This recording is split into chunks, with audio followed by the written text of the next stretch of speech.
Hello guys, welcome back to Mornings with Granny. Happy Friday the 13th. I'm gonna get me a drink of tea here. Already had breakfast this morning. I know some of you are wanting to know how I'm eating since I'm trying to lose weight. This morning was a piece of sourdough bread, bacon was my protein, and a banana was my fruit. So that was breakfast. Lunch, I don't know yet. I haven't decided. I went back to the grocery store the other day, actually yesterday. I ran out of grapeseed oil and I needed some oil, so I ran over there. Fortunately, I'm only about a mile from the store and picked up some olive oil. That's the only thing I bought. I was good. I went in, I focused, I got one thing. $6.99. It was glass bottle, organic, and 20 something ounces, I think. I'm not sure. But anyway, that was the best buy I could find. So I just walked around and looked at prices while I was in there. I watch YouTube also. And the shows that I like are the ones on frugal tips on how to save money at the house, or on trips, or on your groceries, on your light bill, and so forth. I don't like the ones that get on there and say, if you don't buy this product within so many days, the grocery store is going to be out of it, or here's 10 items that the grocery store will run out of in 10 days, or this will be gone in 2 months. There won't be any. They don't know that. I mean, they can guess at it, but they don't know. We don't know the future. We guess at it. I don't like those kind of videos because I think they encourage panic buying. What I'm doing today is we're going to talk about the ways that I save money on my groceries since prices have increased more. There's no more going in there 21 meals for $10. Could you do it? Yeah, you could do it. If you want to stick mostly to beans and rice and go without probably eating any meat at all, you could do it if you had to. But I don't want to do that unless I have to. Now, I still might do a couple of those videos. I'm not saying I won't. I'm just saying right now I'm not in the mood to do those.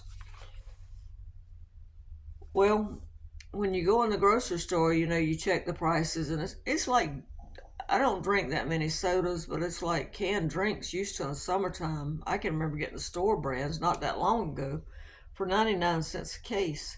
And even the store brands are like $5 a case now for 12. Pepsis and Cokes, if you don't catch them on sale, they can run anywhere from $8 to $10. And potato chips are like $5 a bag if you don't catch them on sale. I don't buy them unless they're on sale. But things are just going up. But before we get into this, me telling you what I do to save money, I'm going to read some headlines. I went into YouTube and I just typed in rising grocery prices. So let me read you the headlines. Egg prices are on the rise. CBS New York, 9 years ago. Rising egg cost. KTSM 9 News, 2 years ago. You notice I went with news, not individuals. I went with the news. Egg shortage prices rising. ABC 10 News, 2 years ago.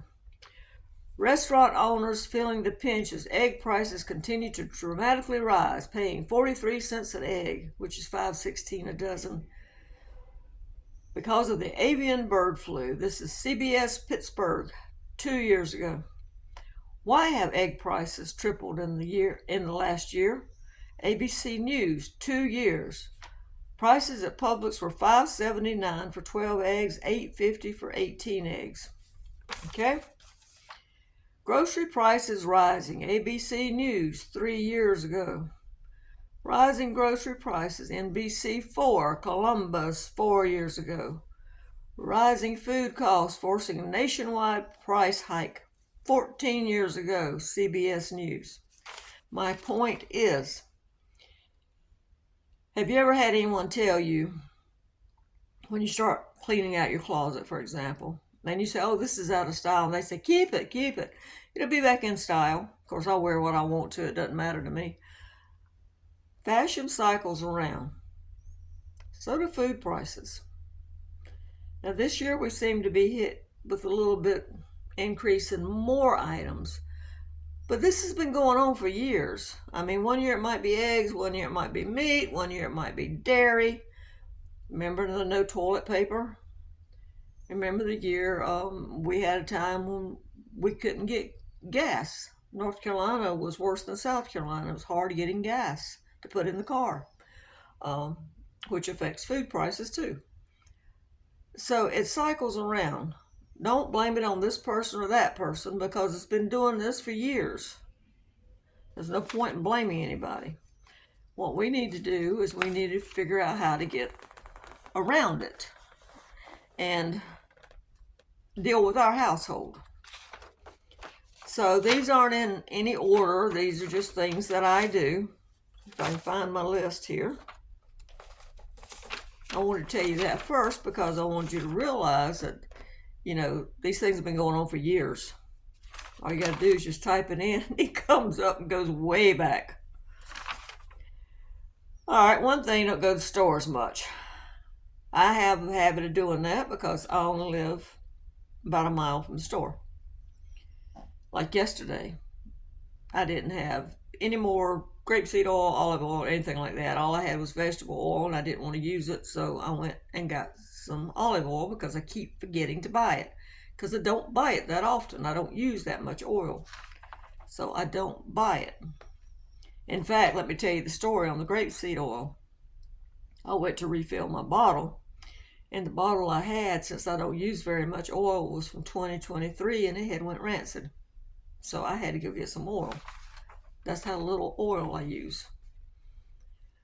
If you don't go to the stores much, you don't have the tendency of going in there. Well, I did get one thing yesterday of going in there like I did the other day to get one thing and coming out with more.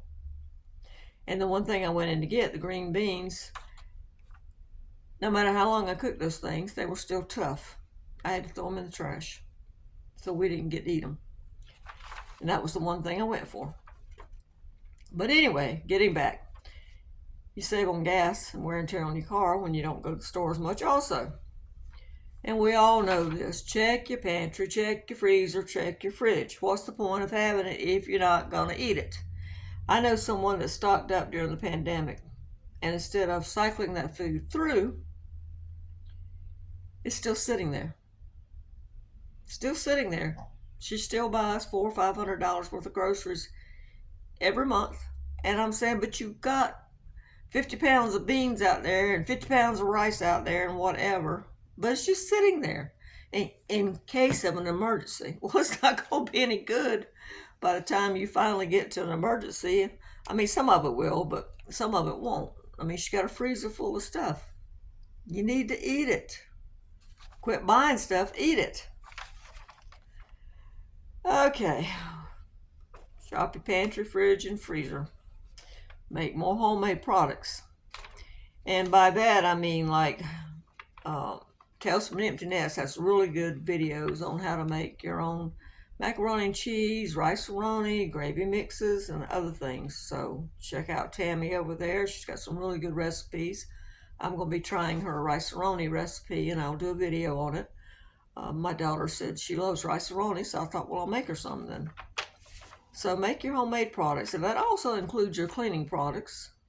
You can make your own detergent if you want to. I found a cheaper way by using the laundry sheets, but you can make your own detergent. For example, I made the mosquito spray I took camping, and I was in the store yesterday paying my light bill. We pay our light bill at KJ's, and I was in there right on the counter. They had a little 2-ounce bottle of natural mosquito spray that had basically the same ingredients I had, $5.79. Now I made about 8 to 10 ounces, and mine probably cost me around $1. But you can make your own stuff, so make your homemade products. Cut back on processed foods. That comes along with making your own products. Sometimes in some cases, and we're going to use apples, for example. If you remember, about a month ago, I think it was, I got some free apples. I got the Honeycrisp. I got 5 apples. It was $7 and something, but I got them free. because I had a coupon. Now, if I were going to make an apple pie, I would have to buy some other things to go with that. If I went into the store, and let's say, I'm trying to think of who, Marie Callender's, I can't, Sara Lee, I think that's the ones that make them. You might go in there and find an apple pie on sale for $4.99. Well, it's already made. It's cheaper. But then again, you got to think, what ingredients are in it? And is it worth it to me to get this? So, you know, you got to weigh it out. Sometimes it's cheaper to make homemade, sometimes it's not. All right, look up recipes to use what you have, and that goes back to your fridge and your freezer and your pantry. There are apps to do that. I don't know the name of any. What I do, if I want to look up something, I'll just go in there and say recipes for boneless chicken breast, or recipes for pork loin using soy sauce or barbecue sauce or whatever I have. And you should be able to type in the ingredients you have, and some recipes will come up, and then you can read them off of there or print them out, and if you like them, keep them, adjust them to your taste or whatever. But anyway, look it up. Another thing too is to make your own seasonings. I saw a recipe for pork loin. I don't eat too much pork anymore except bacon, and that's my weakness, bacon. I thought, I'm going to try that recipe when I see pork loin's going to sell again. But they were using, let's see if I can remember the name of it. I think it was called Barbecue Barista brand seasoning, or Barbecue Barista seasoning by whatever company. It had coffee in it. I looked up the ingredients, and then I went online and found a copycat recipe so I can make my own. So I can do that for myself. Learn to substitute. I bought my daughters a book a long time ago, and it was how to substitute ingredients. In other words, if it called for oregano, what can I use for oregano? If it calls for garlic powder and I have minced garlic, can I substitute that? You know, it told you what to use. So learn how to do that. And before you go to the store, of course, is to check your sales. Look at the sales paper, or look at your advertisement on the phone. Go through, make a list, because that does help. Be flexible, as I always say, in your list, because you might get there and they have a fantastic manager sale on something and you want to pick up some. So be a little bit flexible, but still make a list. And also, oh gee, senior moment, just went zip. How many of you guys have that? Anyway, make a list, be flexible in it, and set a certain amount that you want to spend. If you're, let's see, I try to aim for about $21 a week average. And maybe you want to spend another $9 for, I don't know, prep or toilet paper or whatever. But anyway, try to set an amount that you want to spend and try to stick to it. When you get there, like I said, look for the manager specials, look for the markdowns. Also find out, if you can, from the meat manager, when do they mark down. Now ours marks down every day. Around 10 o'clock or so, they'll mark down the meats. And another thing to help out too is I've cut back on how much meat we eat. If you watch my video on doing chicken thighs, about 3 weeks ago, I had said my aunt was going to come eat, and I was making lemon chicken thighs. There were 8 of them. I think I paid $2 and something for each pack. Each pack had 4 in it. Well, we didn't eat that Wednesday night, so I ate 1, and I put the rest in the freezer, 2 to a pack. Well, 1 pack had 3. So I took 2 out to take camping, and then my daughter, my son-in-law, and my aunt came to eat Wednesday. I took the other 5 out, and we ate those, so they didn't go to waste. And they were pre-cooked, so cooking my meal that night was easy, because I just basically made a sheet pan dinner by cooking carrots and potatoes. Supposed to be green beans, but the green beans I got would not soften up. They were hard as a rock. And I just nestled that chicken down in there and heated it back up. And that's what we had. So, but cut back on your meat. Maybe you're having meat at every meal. We'll cut back to, at first, maybe one time a week. A lot of people have meatless Mondays. One time a week you don't eat meat, and then maybe go to 2 times a week, because you still get your protein through beans and other sources. A lot of people substitute beans and rice. Make sure you eat your leftovers. I don't know how many people I've heard, we don't like leftovers. Well, what I do, and I'm getting ready to do, is I've got some of the chicken breast I cooked still left, and I'm tired of it, so I'm going to wrap it 2 pieces to a pack and put it in the freezer. If you don't want to eat it the next day, freeze it. Or either make it into something else. Mashed potatoes can become potato cakes. Rice, you can make fried rice. You can change it up some.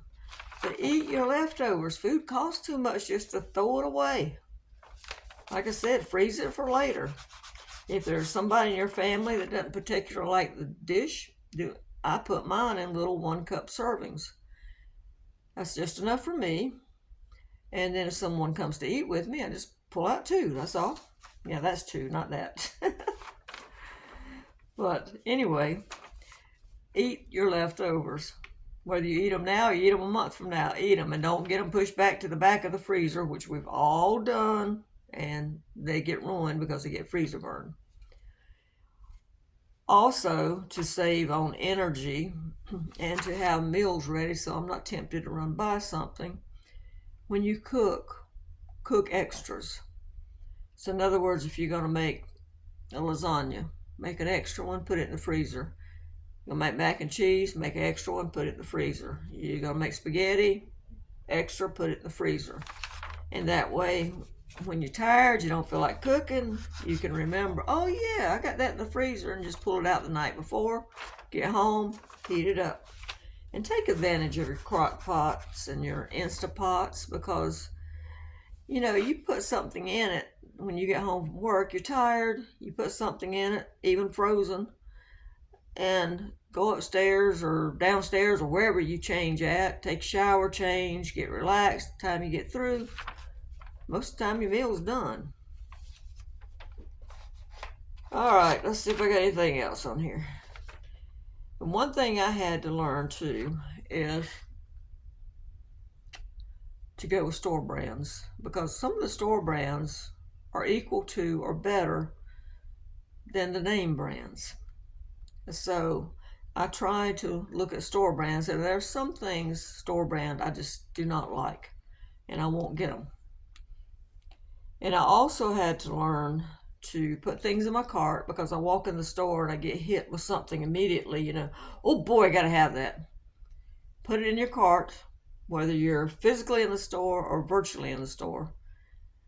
Virtually, leave it in there till the next day or so before you decide, unless you have to make the order that night. Just leave it in there for a little bit and think about it. I have walked around the store, went back and put stuff back, because I'm thinking, am I really going to eat this? Do I really need this? I've got this, and this at home I need to cook. So learn to put it in there, and it's okay to put it back. There's no problem putting it back. And I think one thing that I really had to learn, because I love a good sale, don't buy it if you're not going to use it. Now, I do give a lot of stuff away.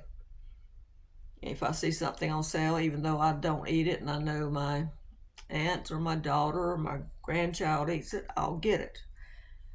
But it's not a sale if it just comes home and sits in the house and you don't eat it, or in case of, I don't know, dishes or whatever, you don't use them. What's the point of having them? It is not a sale if you can't use it. You're thinking, I saved 75% at the store on this, but you lost 100% if you didn't use it. And it winds up in the trash. So what point was it? I mean, I love to go to the thrift store and find blankets for $1. I had to give away a bunch of them the other day because I just had too many. Because I go in and go, ooh, a quarter. But that's okay because they went to the thrift store where they'll sell them for anywhere from $2 to $8 and they'll get money for them. So that's fine because that helps the community. But that's one of my weaknesses. Books used to be. I've gotten better about books. I don't buy books like I used to. I've probably got 75 to 100 books over there I need to read. So I don't buy books like I used to. I just walk away. I see them and I walk away. And you need to do that with some foods because if you go in there, for example, one time a lady called me. They had got, those plastic crates of radishes, bagged radishes. And she said, do you want them? And I went and picked them up. It was like 6 crates of radishes. What am I going to do with 6 crates of radishes? So I called the food bank and asked them that they want them. I took me out 4 or 5 bags and I gave the rest away. One time I got 3 crates of organic mini cucumbers. Well, I don't like pickles. So what am I going to do with them? I took them to the school and gave them to the teachers. So there are different things that you can do when you find something somebody wants to give it to you. You might take it, but share it so it does not sit there and go to waste. Whether you buy it or you didn't buy it, you don't want it going to waste. As my grandmother used to say, and I've used this example a lot of times, my dad's mom, the one I lived with for a while, she was going to give me some beets one day. I cannot stand beets. I know a lot of people like them and they're good for you, but I cannot stand them. I turned her down. And when I got to my grandmother, my mom's mom, I told her, she said, why didn't you take them? Somebody else could use them. She said, you always take stuff when it's free because you can give it to someone else. So I try to live by that rule when it's free. But now when you're buying it, you need to stop and think, is it worth it? Even though it's 75% off, am I going to use it? Do I know anybody that will use it? Am I willing to give it to them? So that's what you need to think when you're shopping these sales and you find a fantastic deal. And I'll be tempted when I go end of the month to the salvage store because I'm going, ooh, that's only $1. Ooh, that's 50 cents. Ooh, that's a quarter. So I have to restrain myself. Sometimes I take my granddaughter with me and she'll say, Grandma, you don't need that. You've got that at home. Grandma, you don't eat that. You don't need that. So she's good for me not buying things. All right, guys, I think that's pretty much it. I just wanted to get on here and tell you how I try to save money, and you can put in the comments how you do with the rise in grocery prices, and to say it's not anything new. Like I said, don't look for somebody to blame. It's nothing new. It's every year this happens. So, and does it upset me? Yes, it does upset me because it messes with my budget. So yes, it upsets me. But again, there's no point in blaming anybody. Just figure it out. And as I say, put your big girl pants on or your big boy pants on, figure it out, and adapt. And some people get mad when I say adapt because they say I shouldn't have to. Well, that's life. We have to adapt. You figure it out, you change up stuff. We're still living so far in a free country. So there you go. Be thankful for what we have, thankful that you can still get food. Just be thankful in everything. All right, guys. I hope you'll give this a thumbs up and subscribe. Bye-bye for now.